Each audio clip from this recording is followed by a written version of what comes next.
सभी दोस्तों को जय माता दी। आज हम लेकर आए हैं कि माता का महत्व क्या है। जब किसी भी बच्चे को बड़ी चेचक निकलती है या छोटी चेचक निकलती है तो हम कहते हैं कि इसको माता जी निकल आई है। तो माता जी की कैसे सेवा पूजा करें और क्या क्या नियम रखें जिससे माता जी का प्रकोप कम हो और माता जी जल्दी प्रसन्न होकर और बच्चा जल्दी ठीक हो जाए। तो इसके लिए हम आपको एक कथा के माध्यम से बताते हैं। एक बार एक राजा के इकलौते पुत्र की शीतला यानी चेचक निकली। राज्य में एक काछी पुत्र को भी शीतला निकली। तो काछी परिवार बहुत गरीब था किंतु भगवती का उपासक था। वह धार्मिक दृष्टि से सभी नियमों का पालन करता था। प्रतिदिन नियम पूर्वक माता भगवती की पूजा होती थी। नमक खाने पर पाबंदी थी। सब्जी में छौंक नहीं लगता था और ना कोई वस्तु भुनी तली जाती थी। गरम वस्तु न वह स्वयं खाता था न शीतला युक्त माता युक्त बालक को ही खिलाता था। इस प्रकार उसका पुत्र शीघ्र ठीक हो गया। उधर जब से राजा के लड़के को शीतला का प्रकोप हुआ तब से उसने भगवती के मंडप में सतचंडी का पाठ शुरू करा रखा था। रोज हवन में बलिदान होते थे। राज पुरोहित भी सदा भगवती के पूजन में निमग्न रहते। राजमहल में रोज कढ़ाई चढ़ती। विविध प्रकार के गरम स्वादिष्ट भोजन बनते थे। इसका परिणाम यह होता कि उन लजीज भोजन की गंध से राजकुमार का मन मचल उठता। वह भोजन के लिए जिद करता। एक तो राजपुत्र और दूसरा इकलौता।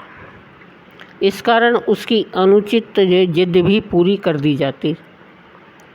इस पर शीतला का कोप घटने की बजाय बढ़ने लगा।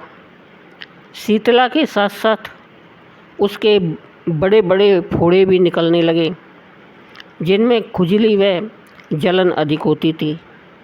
शीतला की शांति के लिए पूजा करवाते थे और राजा जितने भी उपाय करता वह सब व्यर्थ हो जाते थे।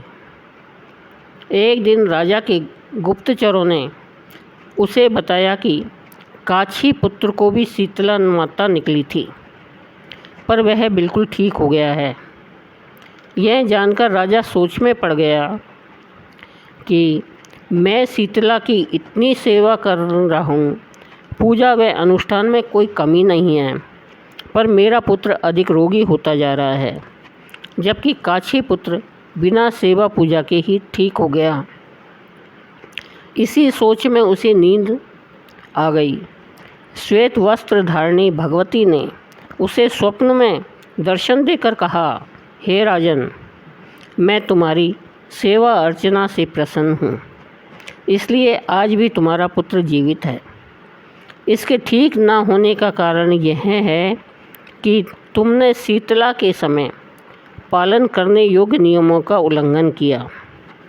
तुम्हें ऐसे हाल में नमक का प्रयोग बंद करना चाहिए। नमक से रोगी के फोड़ों में खुजली होती है। घर की सब्जियों में छौंक नहीं लगाना चाहिए क्योंकि इसकी गंध से रोगी का मन उन वस्तुओं को खाने के लिए ललचाता है। रोगी को किसी के पास आना जाना मना है क्योंकि यह रोग दूसरों को भी होने का भय रहता है। अतः इन नियमों का पालन कर तेरा पुत्र अवश्य ही ठीक हो जाएगा। विधि समझाकर देवी अंतर्ध्यान हो गई। प्रातःकाल से ही राजा ने देवी की आज्ञा अनुसार सभी कार्यों की व्यवस्था कर दी। इससे राजकुमार की सेहत पर अनुकूल प्रभाव पड़ा और वह शीघ्र ही ठीक हो गया। बोलो शीतला माता की जय।